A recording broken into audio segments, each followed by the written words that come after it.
The headlines: NNPCL denies petrol price hike as motorists buy products at over 800 naira per litre.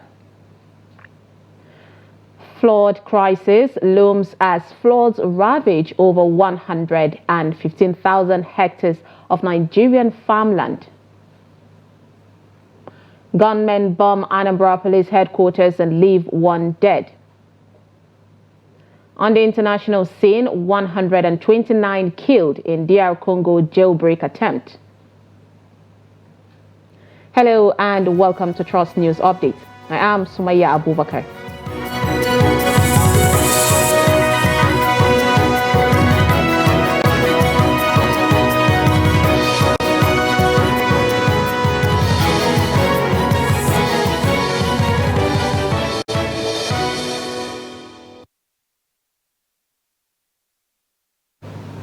Thanks for joining us, and now the details.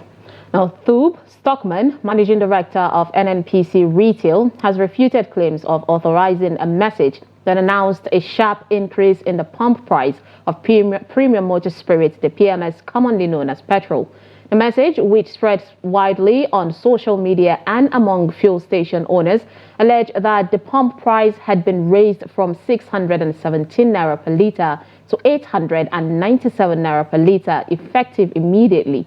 In a brief statement to journalists, Stockman clarified that the message did not originate from the company and should be disregarded.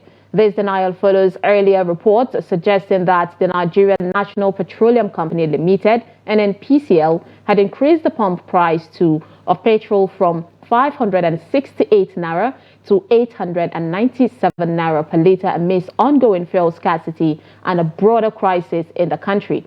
The report indicated that in Abuja, the price had allegedly been hiked to 897 naira per litre, while in Lagos, NNPCL station on Awolowo Road reportedly increased the price to 855 naira per litre. These rumors caused other marketers to adjust their prices to around 897 naira per litre following the supposed NNPCL price change. Before Stockman's denial, NNPCL spokesperson Femi Shoneye also dismissed the report, insisting that the old price remains unchanged. Additionally, the federal government denied allegations that it had directed NNPCL to set fuel prices at 1,000 naira per litre. Meanwhile, the Dangote Refinery is poised to roll out its first shipment of premium motor spirits, commonly known as petrol, today, Tuesday, September 3rd. With a capacity of 650,000 barrels per day, the refinery has successfully completed its testing phase and is now ready to introduce its products to the local market. This milestone is expected to bring much-needed relief to Nigerians who have been grappling with severe petrol shortages in various towns and cities across the country. Insiders have revealed that the Nigerian National Petroleum Corporation, the NNPC Limited, will be the initial purchaser of Dangote's product, with NNPC officials already stationed at the Lagos petrochemical plant to take delivery.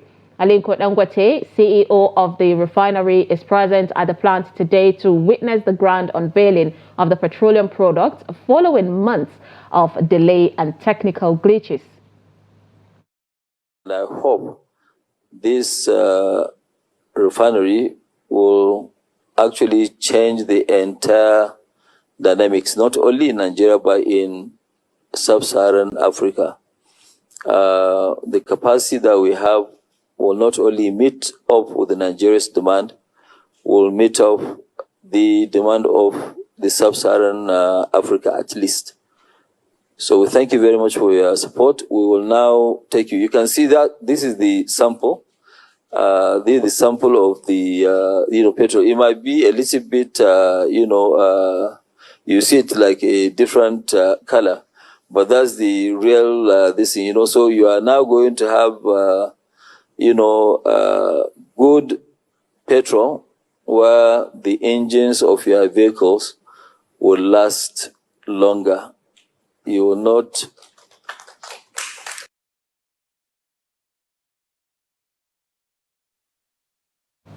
On flood situation, the National Emergency Operations Center reports that increasing flood levels have devastated over 115,265 hectares of farmlands across Nigeria. The breakdown of the most affected states shows Bauchi with the highest loss, totaling 50,343 hectares, followed by Taraba with 22,182 hectares, Jigawa with 9,919 hectares, Niger with 9,488 hectares, and Sokoto with 8,676 hectares. The 2024 flood report from the center also reveals that 29 states, 154 local government areas, and 611,201 people have been affected by the floods. Among those affected, 225,169 people have been displaced. 83,457 households have been impacted. 201 lives have been lost, and 2,119 injuries have been recorded so far. This new flood data comes amidst recent flood and food shortages in the country, with food inflation now exceeding 40%, according to the National Bureau of Statistics, the NBS. On Monday, a survey conducted by the Central Bank of Nigeria indicated that the rising inflation rate will likely force Nigerian households to allocate the majority of their earnings to food expenses over the next 6 months. The CBN poll conducted from July 22nd to 26th of 2024 had a response rate of 99.7%, drawing its sample size from the NBS master sample list of 1,665 households across the 36 states of the Federation and the Federal Capital Territory.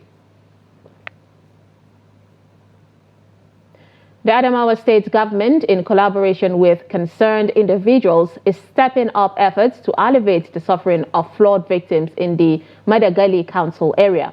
The recent devastating floods have displaced over 13,000 people and ravaged thousands of households across 3 local government areas in the state. Through coordinated relief efforts, vital supplies are being delivered to those affected, offering a lifeline to communities grappling with the aftermath of this disaster. Gibson Swadigo tells us more. It has destroyed many houses and many lives are gone. Victims of the flood describe the ugly experiences. 3 local government areas in Adamawa State, Numan, Demsa, and Madagali, have been severely impacted by the recent floods, with Madagali bearing the brunt of the disaster, affecting 11 communities. The aftermath has been devastating, cutting off major road networks, leaving commuters and goods stranded as residents continue to grapple with the significant losses. The doubting task of rebuilding their lives has only just begun. This thing is beyond state government, so we are calling on the federal government and the world to please come to our aid, because this is a total devastation. We lost everything, we lost our economic life and everything. So we are now in emergency. In the wake of the crisis, both the state government and private individuals have mobilized to provide critical relief to those affected. Federal lawmaker Zakaria Yampa, representing the Michika Madagali Federal Constituency, has also played a significant role, donating food and non-food items to help ease the suffering of the flood victims. It's a very bad situation that we have. Our people, we are just recovering from the insurgents that have displaced us, and now we have a flood that have come and made our people displaced again. And as you can see, the number of people that are here in our IDP camp is so bad. The floods were triggered by heavy downpours from the Mandara Mountains, and residents are bracing for the possibility of further devastation. Gibson Soadigo, Trust TV News, Yola. On security matters, the Minister of State for Defense, Bello Matawale, and the Chief of Defense Staff, General Christopher Musa, on Tuesday arrived Sokoto in compliance with the directive given to them by President Bola Tinubu. On arrival, they held a closed-door meeting at the 8th Division of the Nigerian Army. At the meeting, which lasted over an hour, the minister was said to be briefed on the security situation in the area by the acting commander of Operation Hadarin Daji. In an interview with newsmen, Matawale said they were in Sokoto to flush out bandits terrorizing the region. The minister also addressed troops, encouraging them not to be distracted by the recent happening in the state, apparently referring to the killing of 4 soldiers and the burning of 2 MRAP by the Bello Turgis-led bandits. The minister also donated 5 million naira to soldiers injured in the line of action. Troops of the Nigerian Army, in collaboration with other security agencies, have arrested no fewer than 15 individuals allegedly supplying arms and logistics to terrorists in Taraba, Kaduna, and Yobe states.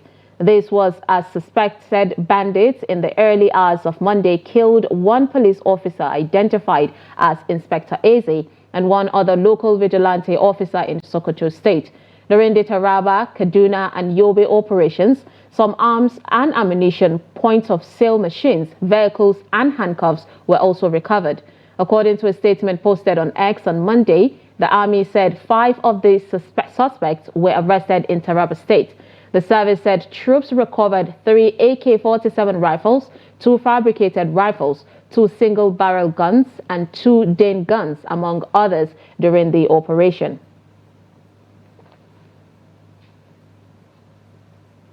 The police-led security force comprising of the Army, Navy, Civil Defense, and other security agencies are currently in a joint onslaught operation following an attack in the early hours of Tuesday on the Oba Police Divisional Headquarters and Oba Civic Center in Anambra State. A statement by the Police Public Relations Officer, Anambra State Police Command, SP Tochukwu Ikenga, said the suspected armed secessionist group started shooting sporadically in an attempt to gain entrance to the police station. According to Ikenga, the gunmen also threw petrol bombs at the security facility, setting some of the offices, including the Oba Civic Center, on fire. He added that unfortunately, a police corporal who was fatally wounded died, while the fire was put out with the help of other police officers on duty and the Joint Security Responding Team.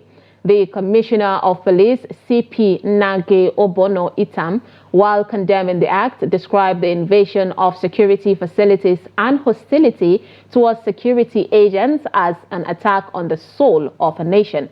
He vowed to bring to book those behind the unholy act. According to the United Nations International Children Emergency Fund, the UNICEF, about 10.5 million students are out of school in Nigeria due to insecurity, or partly. Now, this has become a source of concern for stakeholders in the sector who are now seeking ways of strengthening security, resilience, and integration of host communities in the protection of education. Noel Sampson has more. Education has led to the loss of manpower in educational institutions, poor quality of education, destructions of infrastructural facilities, as well as brain drain. Beyond this, it has also led to closure of educational institutions, discouragement of educational pursuits by children, internal displacement of learners, as well as reduction of private investment. Addressing these challenges is the focus of a gathering by stakeholders to strengthen security reliance of schools in the FCT. We are not only using the traditional security agencies, we are bringing in the civilian JTF, the vigilantes, the hunters, you can see all of them here, even the local vigilantes. We are incorporating all of them into the security architecture of the safe school system. That's why we have the manpower, because we are encompassing everybody that is involved into security. So the manpower is assured. We are equally using technicality. We have the drones we are brought in to use. We have the binoculars we have brought in, which we are going to use for the school system, so that wherever you are, the drone can go around to check the environments. We are talking of 7 hours drone. Now we are acquiring the 9 hours drone, which can go through different local area councils. Yes, it is already at the grassroots level. This initiative at this level is only encapsulating what we have already started at the grassroots. We already have a safe school initiative right from public and private schools at the area council level, which culminates at the FCT level. And now this is a national project. And right now, currently, we are working on ensuring harmonizing the SOP of the safe schools operations. And we're able to mainstream safe schools into the security agencies, into the operations of security agencies. We've done a lot of sensitization in states and in some areas where we do not have network, we're able to invest in technology using application at the panic button. Meanwhile, some schools in the FCT highlighted how they secure their school and students, as well as how they respond to crisis. We believe that the school belongs to the society, and the society owns the school. So they are stakeholders of the school. So they have the role to play in security. That's what we do there. So any matter of security concerns that concerns the school, we quickly run to the chief palace. This is what is happening though. The chief of Geriki, specifically, so he has been attending to us, has been assisting us because our students, most of them are from Geriki. The Geriki area 10 and area 11. That is where our school is situated. So we are partners with them, with the community, in checking the security situation. Having a well-drawn security plan in schools would aid emergency response, evacuation, and ascertainment of all persons within the premises, thereby making rescue easy. It also prevents the infiltration of weapons and other unlawful equipment, while also reducing crime rates, among others. Well, Samson, Trust TV News, Abuja. This is News Update on Trust TV. Coming up, farmers urges youth in Gombe to embrace agriculture for sustainable development. This and more after the break. Stay with us.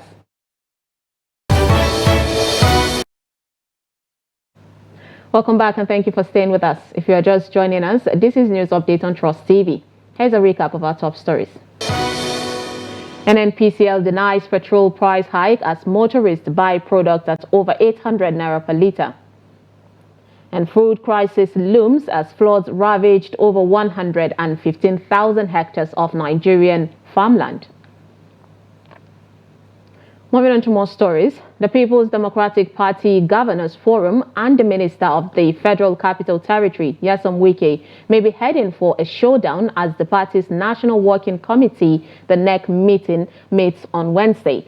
The NWC meeting is set to take place on Wednesday, which is tomorrow, at Wadata Plaza, the PDP national headquarters in Abuja. Insiders said the party leaders are expected to review and discuss the PDP recently held ward and state congresses and governors' position on Rivers in the upcoming meeting. Governance in Rivers State has been partially affected for months due to the ongoing political conflict between Wike and Governor Siminalayi Fubara. The feud has caused a split within the State House of Assembly, with a faction led by Martin Amaule supporting Wike, while the other faction led by Victor Oko-Jumbo is loyal to Fubara. As Nigerians continue lamenting the rising unemployment and crash in businesses across the country due to the crumbling economy, a Gombe farmer has challenged unemployed youths and public office holders to venture in agriculture. Salim Ekwiti, who described agriculture as a lucrative and reliable business, said he is living a comfortable life from growing tomatoes and peppers. Hassan Koli reports. Maikudi, a Bula resident in the Akko local government area of Gombe State, is only a secondary school graduate. While his colleagues furthered their studies and went ahead to secure white-collar jobs, Maikudi engages in growing and trading tomatoes and peppers for a living. Despite many challenges, he defied the odds to sustain the business and now is making a profit that runs into millions every 3 months all year round.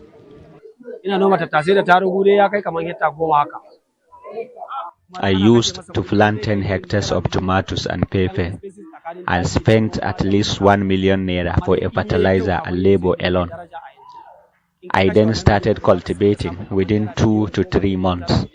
Although one cannot tell the exact price after cultivation, I can say I am earning a reasonable profit in the said period, especially now that the prices of the commodities have soared in the market. I can boldly say it is a lucrative business and worthy of venturing into it. My Kudi, who spent 8 years growing tomatoes and peppers, said he first engaged in agriculture while searching for employment after finishing his secondary education. He said he is not interested in holding any public office, as his venture into agriculture has enabled him to employ dozens of people, urging youth to use their talents in providing more job opportunities to others.